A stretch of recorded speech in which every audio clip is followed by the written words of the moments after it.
우리 아침 우리에게 주신 하나님의 말씀을 우리 함께 교독으로 공독하겠습니다. 신약성경 데살로니가전서 3장 9절부터 13절까지의 말씀입니다. 신약성경 330년입니다. 데살로니가전서 3장 9절부터 13절까지의 말씀.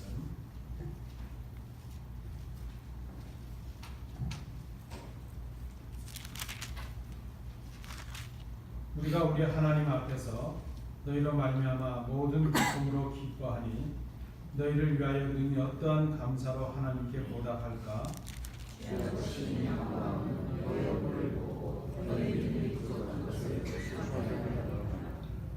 하나님 우리 아버지와 우리 주 예수는 우리 길을 너희에게로 갈 수 있게 하시오며 또 주께서 우리가 너희를 세상에서 만나시니 너희도 자존감과 모든 사람에 대한 사랑이 너와 13절을 함께 읽겠습니다. 너희 마음을 굳건하게 하시고 우리 주 예수께서 그의 모든 성도와 함께 강림하실 때에 하나님 우리 아버지 앞에서 거룩하며 은혜롭게 하시기를 원하노라. 아멘.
시작이 됩니다.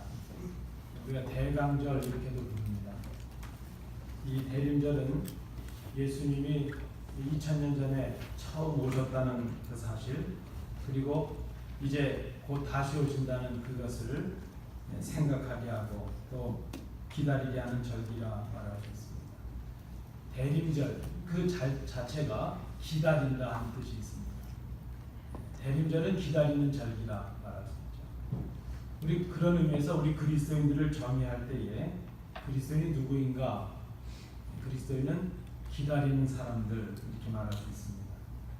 다시 오실 주님을 기다리는 사람들이 바로 우리 그리스도인이라 말할 수 있습니다. 기다리기 위해서는 잘 기다려야 되겠죠. 잘 기다리기 위해서는 준비가 필요하다 생각을 합니다. 그래서 오늘 우리 설교 제목은 주님을 기다리는 사람들의 준비라는 제목으로 말씀을 나누려고 합니다. 사도 바울이 데살로니가 교회를 다시 방문하기를 간절히 원했습니다.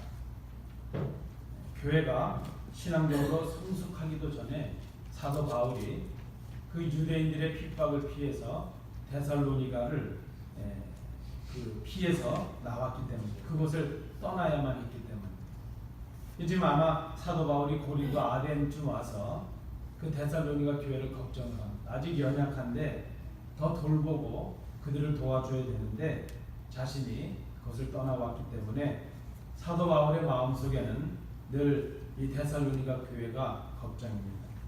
할 수만 있는 대로 빨리 이 데살로니가 교회를 가기를 원했는데 그것이 여의치 않습니다. 그래서 사도 바울은 자신을 대신해서 디모데라는 동역자를 데살로니가 교회에 보냈습니다. 데살로니가 교회를 다녀온 이 디모데가 사도 바울에게 교회 상황을 보고를 합니다. 근데 사도 바울이 걱정하고 있던 것과는 달리 그 시련 속에서도, 박해 속에서도 이 데살로니가 교회가 믿음의 굳건에 서 있다는 그런 소식을 디모데를 통해서 듣게 되었습니다. 뿐만이 아니라 사도 바울이 이 데살로니가 교회를 그렇게 성도들을 보고 싶어하는 것만큼 이 데살로니가 교회도 사도 바울을 그렇게 그리워하고 보고 싶어한다는 그런 소식도 듣게 되었습니다. 데살로니가 교회는 한편으로 보면 좀 바울에게 불평을 할 만도 합니다. 와서 복음을 전하고 이제 막 믿음을 시작했는데 사도 바울이 어려움을 당하게 되니까 자신들을 버리고 도망갔다 하는 그런 생각 때문에 바울에 대해서 섭섭한 마음도 있고 원망하는 그런 마음도 있을 법합니다. 그런데 그렇지 않았다는 것입니다. 이 소식을 들은 사도 바울이 얼마나 큰 기쁨이 되었고 위로가 되었는가 하는 것을 이 편지에서 드러내고 있습니다. 지금까지 말씀드린 내용이 3장 1절부터 8절까지의 내용입니다. 그리고 이제 오늘 본문 이어지는 9절부터 13절의 내용은 사도 바울이 디모데를 통해서 그 소식을 듣고 데살로니가 교회를 생각하면서 그들에게 당부하고 기도하는 내용이 오늘 본문의 내용입니다.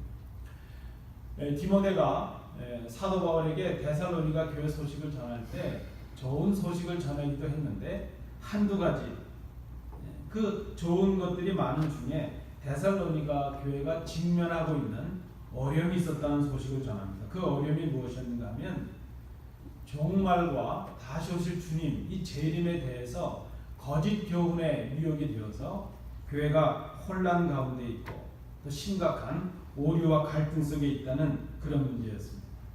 그래서 사도 바울이 이 소식을 듣고 이 데살로니가 이 문제에 대해서 기도하면서 그들에게 교훈을 남기기 위해서 이 편지를 기록했습니다. 그 내용이 바로 데살로니가 전서라 말할 수 있습니다.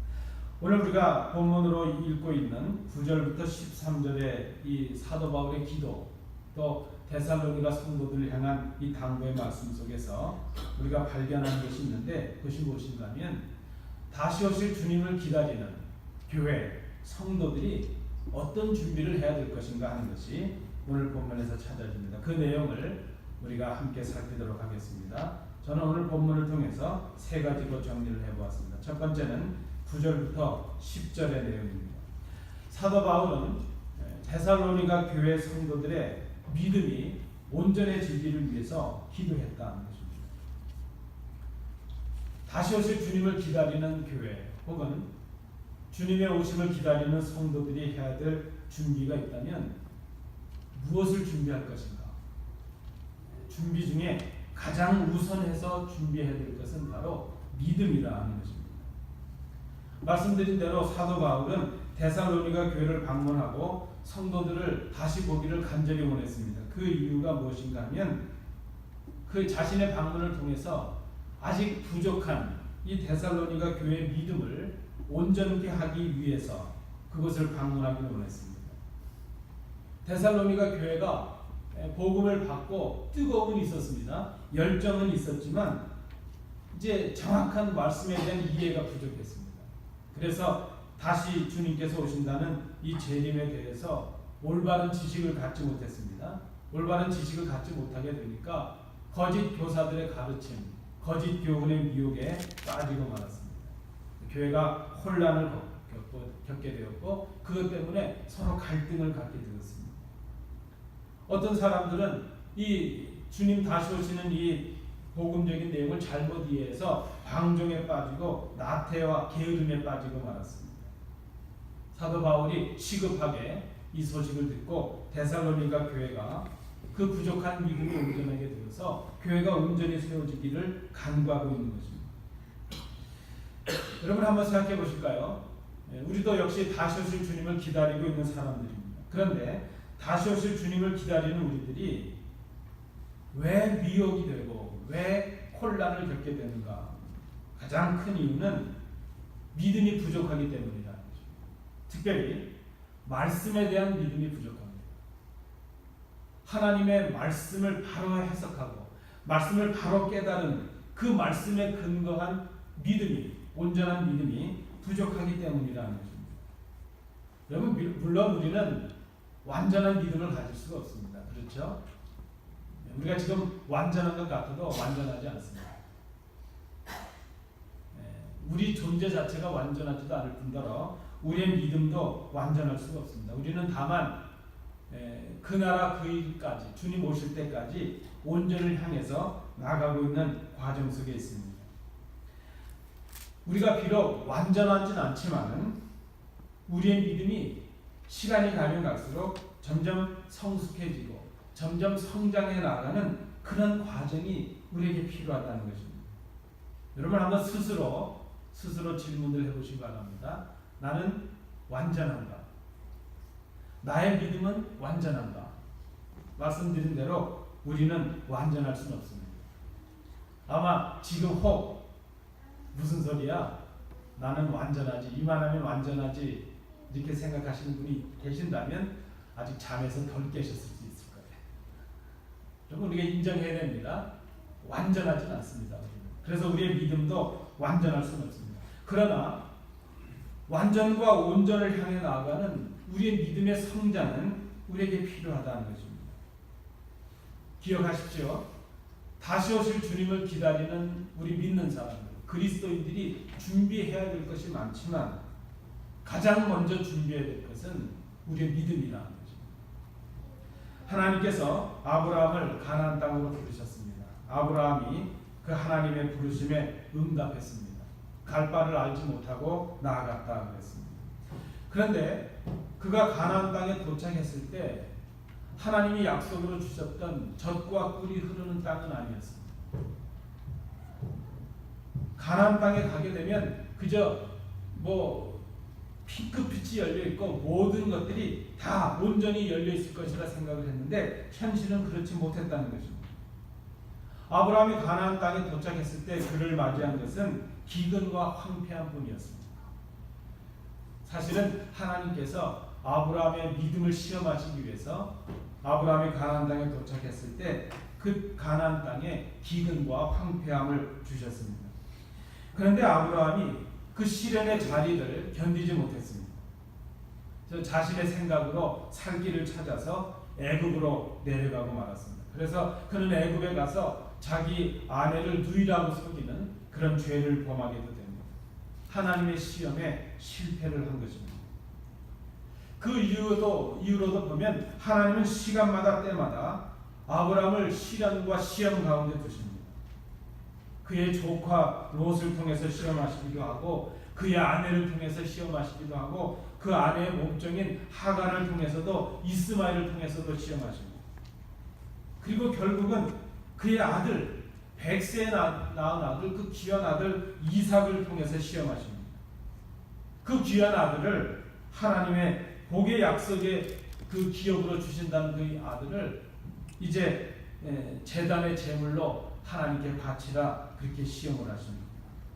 여러분 우리가 기억해야 됩니다. 이렇게 시험하시는 이유가 무엇인가 하면 아브라함을 고통과 연단과 시련 가운데 두심으로 그 고통과 연단 가운데서 하나님을 신뢰할 수 있는 믿음을 훈련시키기 위함입니다.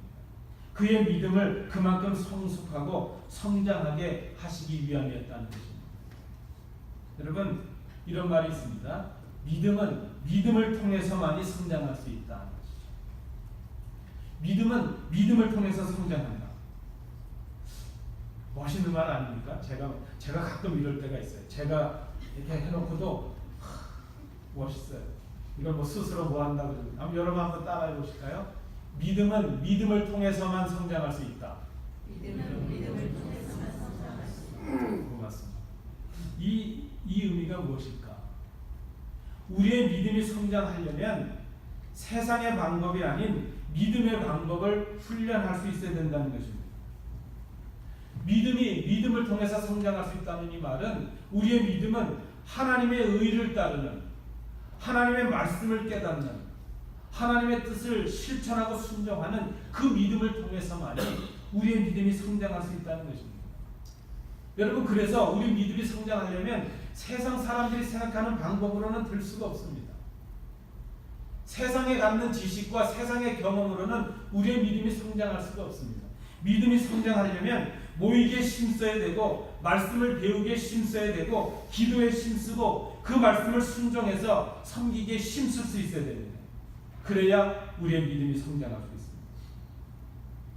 우리가 세상에서 우리의 인격과 우리의 삶을 성숙하게 만들고 성장하게 만드는 많은 방법들이 있습니다. 그러나 믿음은 믿음의 방법으로 하나님의 방법으로 말씀의 방법대로 우리가 순종할 때에 훈련할 때에 그 믿음이 성장할 수 있다는 것입니다. 복음에 나타난 하나님의 의를 통해서 우리의 믿음이 성숙해지고 성장합니다. 그래야 우리의 믿음이 성장합니다. 또 하나는 연단을 통과해야 우리의 믿음이 성장할 수 있다는 것입니다. 훈련을 받은 만큼 우리의 믿음이 성장하고 성숙해질 수 있습니다. 불같은 시험을 통과해야 그런 믿음을 가져야 하나님을 신뢰할 수 있는 삶이 바뀌고 사람들이 바뀌고 환경이 바뀌어도 하나님을 향한 신뢰가 변할 수 없는 하나님을 신뢰할 수 있는 그런 성숙한 믿음을 가질 수 있다는 것입니다. 사도 바울이 지금 데살로니가 교회를 바라보면서 이런 믿음을 위해서 기도하고 있는 것이죠.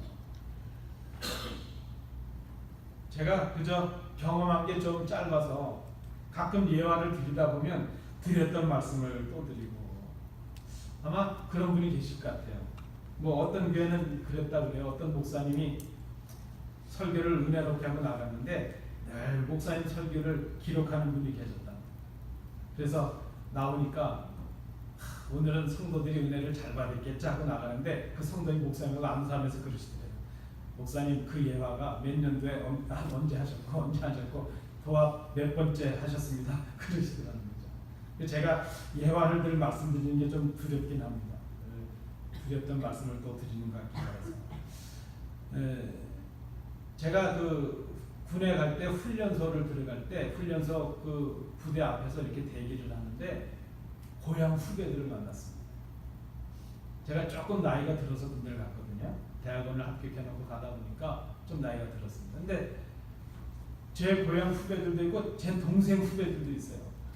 그러면서 이 친구들이 저보고 그러는 겁니다. 형님 훈련소 들어가시면 걱정하지 마세요. 저희들이 형님을 잘 돌봐드리겠습니다. 처음 며칠은 하더라고요. 그래서 제가 심지어 이렇게 불려간 적도 있어요.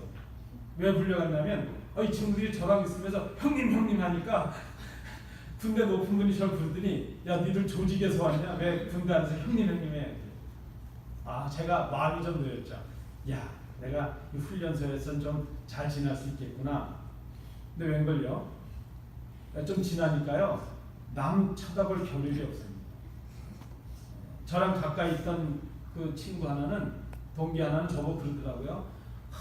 여자친구를 두고 왔는데 걱정이라는 거, 근심이 되고 왜 이렇게 걱정하냐 했더니 자기 친구들을 못 믿는다고 걱정을 해요. 그런데 이 친구가 훈련소에 있는 내내요 한 번도 여자친구를 저한테 얘기한 적이 없어요. 겨를이 없거든요. 사실 훈련소에 가면 그냥 남 생각할 겨를도 없고 부모 생각할 겨를도 없고 자기 자신 하나 챙기기도 바쁩니다. 어느 날 좀 급한 일이 생기게 되니까 저를 그렇게 형님으로 잘 모시겠다는, 그것도 제 동생 후배가 저한테 욕을 하는데요. 죽이니 살리냐고.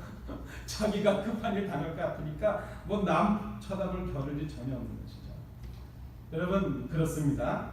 우리가 잘 생각해 보면요, 내 믿음이 정말 성숙한 믿음인가, 내가 정말 성숙한 사람인가 아닌가, 그것을 언제 알 수 있는가? 언제일까요? 내가 어려움을 당할 때입니다. 우리가 어려움을 당해 보면요, 내 믿음이 어떻구나 하는 것이 다 드러납니다. 우리에게 정말 주님을 기다리는 사람으로서 성숙한 믿음이 필요한데, 그 믿음은 어떤 믿음인가? 연단을 통과하는 믿음이어야 된다는 거죠. 어려운 환경과 어려운 형편에서, 고난과 시련과 역경 속에서, 그럼에도 불구하고 그 고난과 역경을 이겨내는, 그 고난과 역경에도 굴하지 아니하고 나를 향하신, 우리를 향하신 하나님을 향한 신뢰에 변함이 없는 그런 믿음으로 우리가 좀 훈련이 될 수 있어야 된다는 것입니다. 그런 믿음이 오늘 본문이 말씀하고 있는 성숙한 믿음이요, 다시 오실 주님을 기다리는 그런 믿음이라는 것을 우리가 기억해야 될 것입니다. 사도 바울이 바로 지금 이런 믿음을 위해서 데살로니가 성도들을 향해서 기도하고 있는 것이죠.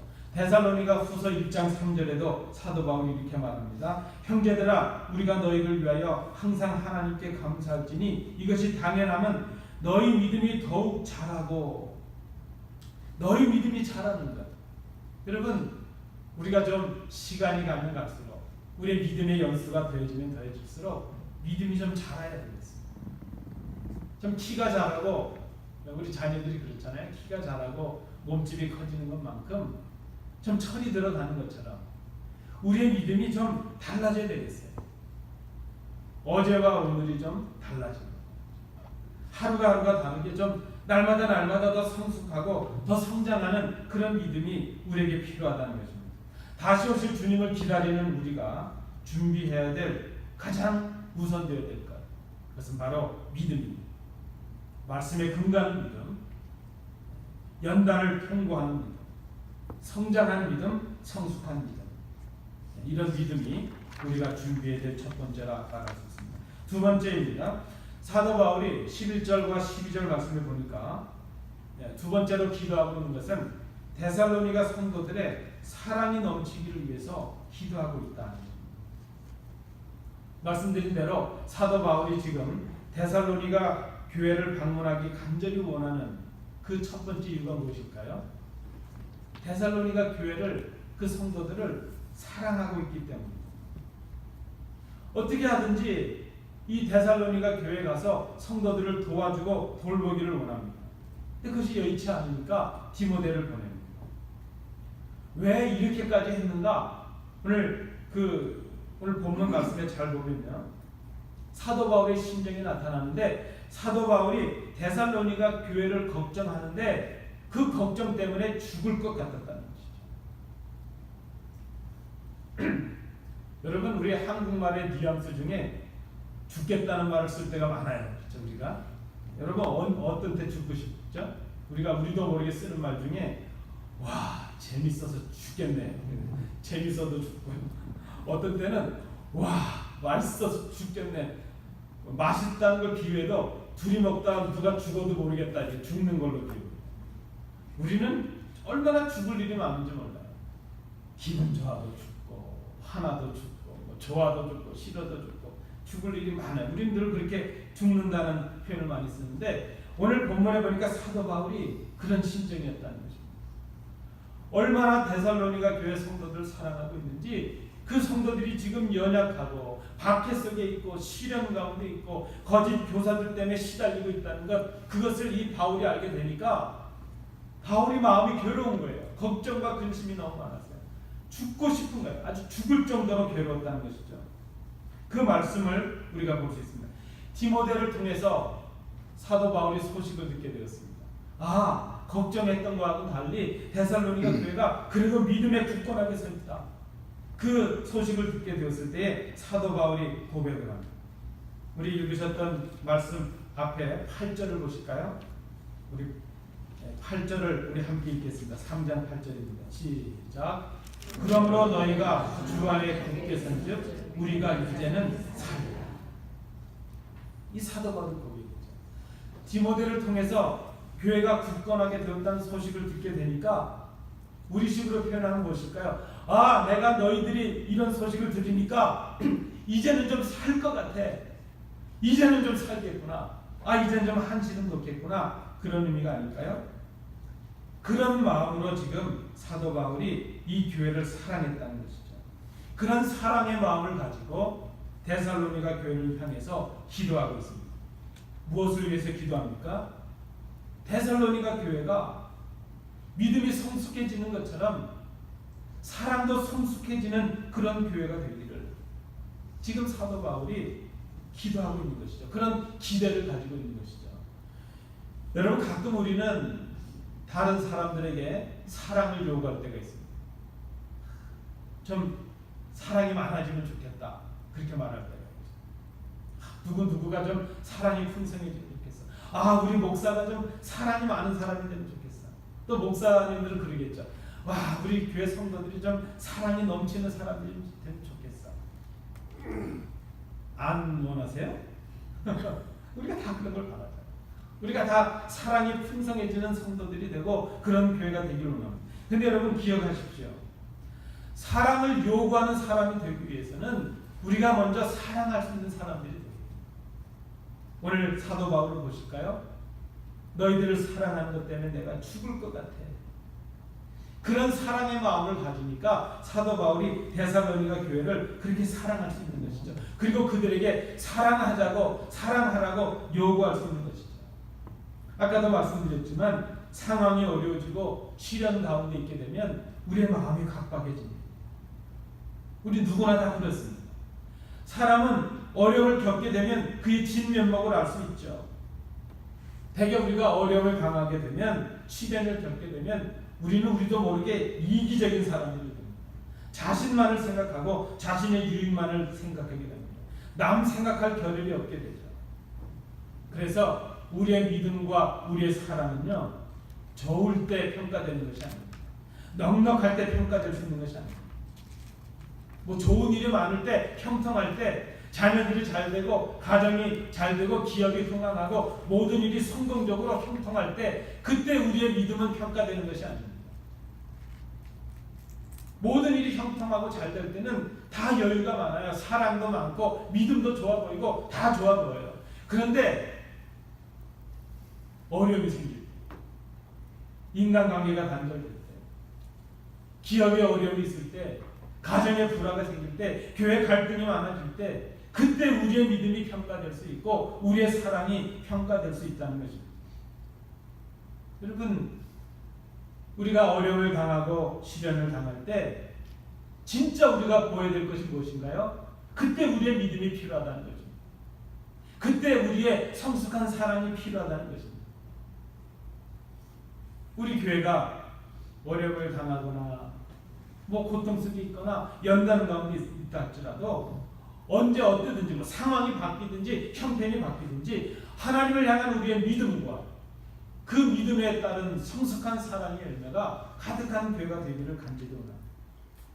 여러분 스스로 한번 평가해 보실까요? 내 믿음이 성장하는 믿음인가 성숙한 믿음인가? 내 믿음이 성장한 믿음인가 아닌가를 판단해 볼 수 있는 가장 쉬운 어떤 기준 중에 하나는 내 사랑의 열매들이 어떠한가 하는 것을 살펴보는 것입니다. 여러분, 우리의 믿음이 성장한 믿음이라면 성숙한 사랑의 열매도 함께 있어야 될 것입니다. 구약 성경에 보니까 요셉이라는 사람이 나옵니다. 요셉은 형들의 시기로 애굽에 팔리는 신세가 되었습니다. 겨우 여차여차해서 천신만고 끝에 보디발이라는 시위대장 집에서 이제 인정을 받고 뭔가 새로 출발할 수 있는 기회를 가졌습니다. 그런데 그 기회마저도 빼앗기고 억울한 누명을 쓰게 되었습니다. 다시는 나올 수 없는 깊은 감옥에 갇히는 신세가 되고 말았습니다. 그러나 하나님께서는 요셉을 그 혹독한 시련과 실패의 시간 속에서 그를 연단하셨습니다. 여러분, 우리가 우리의 믿음이 평가되고 우리가 진정한 믿음을 배우고 진정한 사랑을 훈련할 수 있는 것은 고난과 시련의 시간이라고 생각합니다. 정말 어려움을 당하게 되면 우리의 믿음이 성숙해질 수 있는 기회를 가질 수가 있습니다. 고난을 통과하는 믿음이 불로 연단된 그런 성숙한 믿음이라는 것을 깨닫습니다. 그리고 그런 성숙한 믿음의 사람은 성숙한 열매를 맺게 되는 것이죠. 요셉을 하나님께서 훈련하셨습니다. 그로 하여금 믿음의 장부가 되게 하셨습니다. 그 깊은 감옥 속에서도 하나님을 향한 믿음을 그가 변치 않았습니다. 하나님께서 그를 장부로 삼으셨습니다. 히브리서 11장 22절은 요셉의 그 믿음을 이렇게 평가합니다. 믿음으로 요셉은 임종시에 이스라엘 자손들에 떠날 것을 말하고 또 자기 해고를 위하여 명하였다. 이것이 무슨 말입니까? 요셉이 애굽의 총리가 되었습니다. 바로 다음으로는 그를 대신할 자가 없다고 했습니다. 그저 부귀와 영화를 누리는 자리에 임하게 되었습니다. 그러나 그럼에도 불구하고 요셉은 그가 감옥에 있을 때도 하나님을 향한 신뢰를 잃지 않았던 것처럼 애굽의 총리가 되는 천하를 호령하는 사람이 되었을 때도 하나님을 향한 신뢰를 그가 잃지 않았습니다. 애굽에서 총리가 된다는 것 부귀와 영화의 자리이지만 그는 하나님께서 자기의 조상을 통해 주셨던 그 약속의 땅을 그가 기억을 했습니다. 그리고 후손들에게 그렇게 유언을 했습니다. 하나님께서 너희를 권면하실 때가 되면 너희가 이 땅에 머물지 아니하고 하나님께서 약속해 주신 땅 가나안에 가게 될 것이다. 너희가 가나안으로 이 애굽을 떠나게 될 때에 내가 혹 죽어 있다면, 내가 걸어서 갈 수 없다면 내 해골이라도 내 유골이라도 메고 올라가야 될 것이다. 그렇게 하라 유언을 남긴 것이죠. 요셉이 성숙한 믿음을 가진 사람이었습니다. 그런데 창세기 45장 5절 말씀을 보니까 요셉의 이 장성한 믿음은 그로 하여금 장성한 분량의 사랑의 열매를 맺는 그런 사람이 되게 한 것을 봅니다. 기근이 들어서 형제들이 양식을 구하기 위해서 애굽에 왔습니다. 총리가 된 동생 요셉을 알아보지 못한 그 형들이 요셉의 발 앞에 있습니다. 요셉이 그 형들을 보면서 이제 그 요셉을 알아보고 두려워 떨고 있는 그 형제들을 향해서 요셉이 하는 말이 창세기 45장 5절에 기록이 됩니다. 당신들이 나를 이곳에 팔았다고 해서 근심하지 마십시오. 한탄하지 마십시오. 하나님께서 우리의 생명을 구원하시려고 나를 당신들보다 먼저 보내신 것입니다.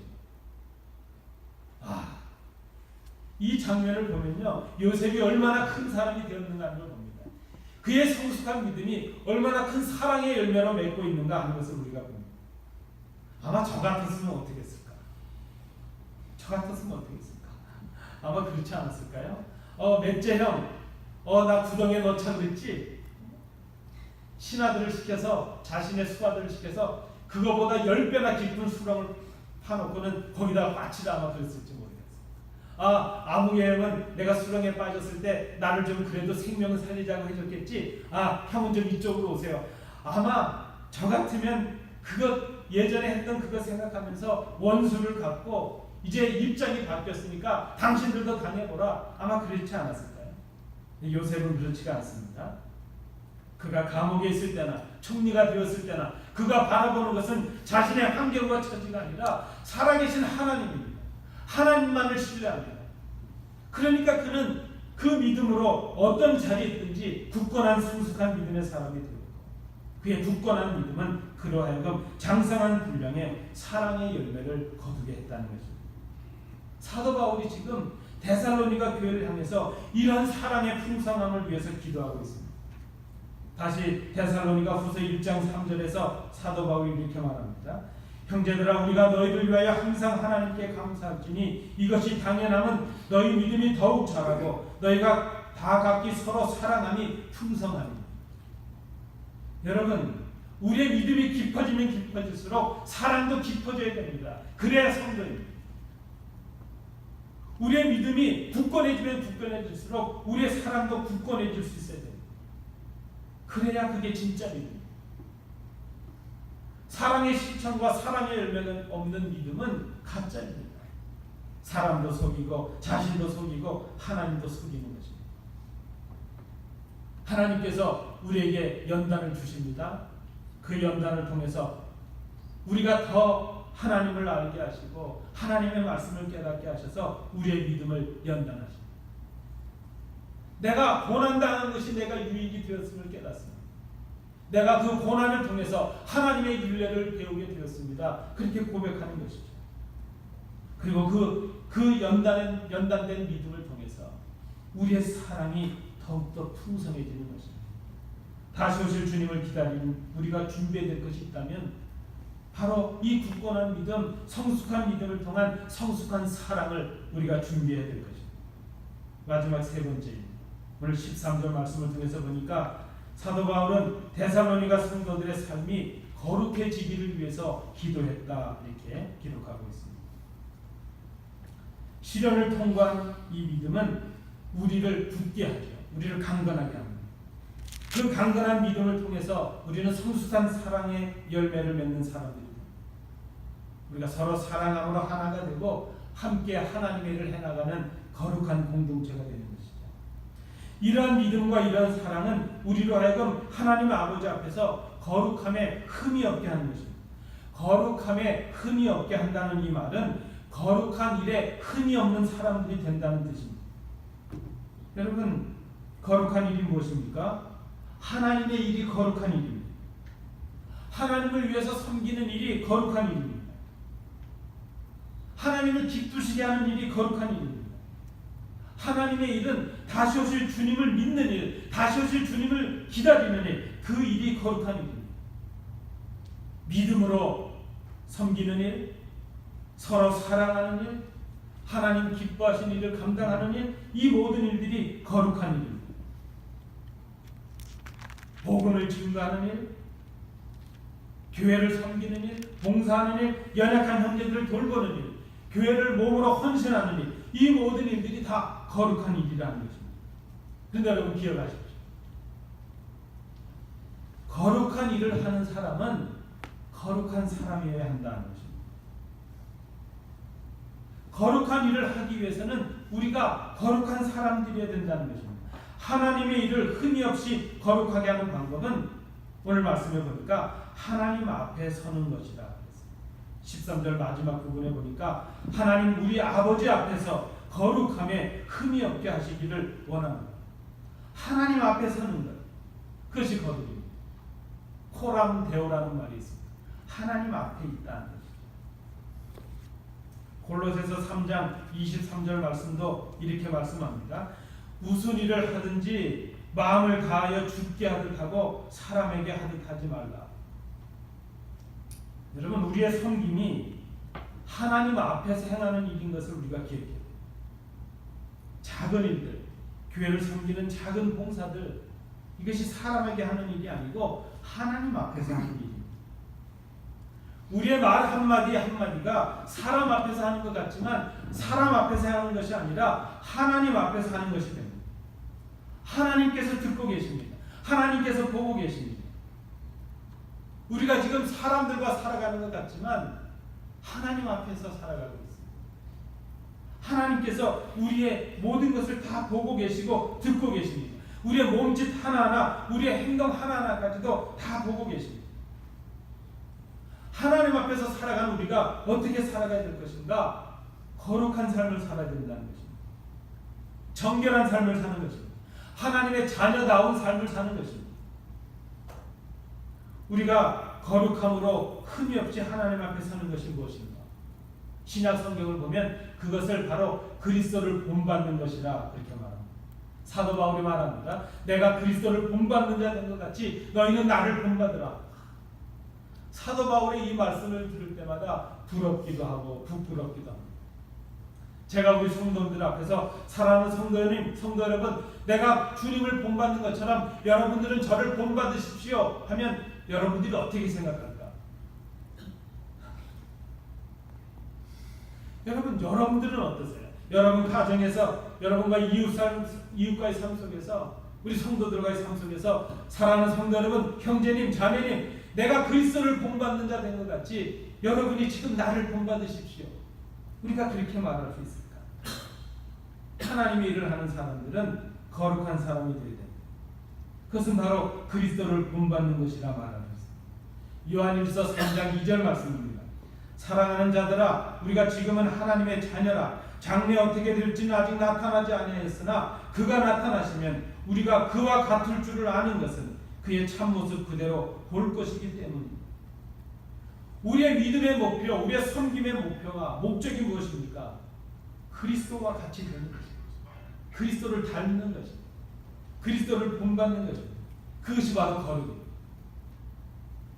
세상을 본받는 것이 아니라 그리스도를 본받는 것입니다. 하나님의 자녀는, 그리스도인은 세상 사람처럼 말하고 세상 사람처럼 생각하고 세상 사람처럼 살아가는 것이 아니라 그리스도처럼 생각하고 그리스도와 같은 마음으로 살아가고 그리스도처럼 행하는 것입니다. 그것이 바로 하나님 앞에서 거룩한 것, 거룩해지는 것 말할 수 있습니다. 여러분, 다시 오실 주님을 기다리는 우리가 어떻게 될 것인가? 거룩해지는 것입니다. 하나님 앞에서 사는 정결함이 있는 것입니다. 성도는 세상과 좀 달라야 되겠습니다. 교회는 세상의 기관들과 좀 달라야 됩니다. 세상이 깨닫지 못하는 정결함이 우리에게 있어야 됩니다. 요즘 가장 안타까운 그 말 듣는 게 뭔가 하면요, 교회가 당하는 비난과 교역자들과 우리 성도들이 당하는 비난 중에 가장 마음 아픈 거는 우리가 예수 믿으라, 복음을 증거하거나 우리 그리스도인답게 살아야 됩니다 그러면 아이고, 세상이 우리를 무시하고 있어요. 우리 교회가, 성도들이, 교역자들이 세상보다 못한 사람들이 되었어요. 여러분, 이거 우리가 바꿔야 되지 않겠습니까? 하나님 앞에서 살아가고 있다. 하나님의 일을 감당하기 위해서 하나님의 그 거룩함에 이르는 정결함이 우리에게 있어야 된다. 사도 바울이 데살로니가 성도들의 삶이 거룩해지기를 위해서 기도하는 이유가 바로 여기에 있다는 것입니다. 말씀을 맺습니다. 하나님께서 우리에게 시련을 주실 때가 있습니다. 우리를 고통 가운데 두시고 눈물 가운데 두시기도 하십니다.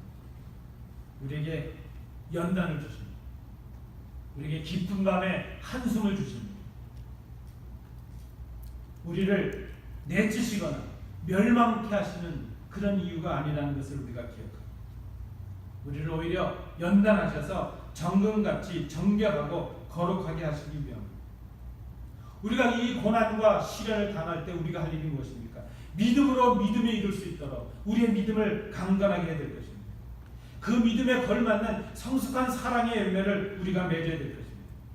그 믿음과 사랑으로 우리로 하여금 정결함에 이룰 수 있는 그리스도를 본받는 우리가 되어야 될 것입니다. 우리가 이것을 할 수가 없습니다. 우리가 연약합니다. 그래서 우리가 서로를 위해서 중보하며 서로 협력하며 힘을 합치며 서로 기도해야 될 것입니다. 우리가 성령님께 도우심을 구하며 기도해야 될 것입니다.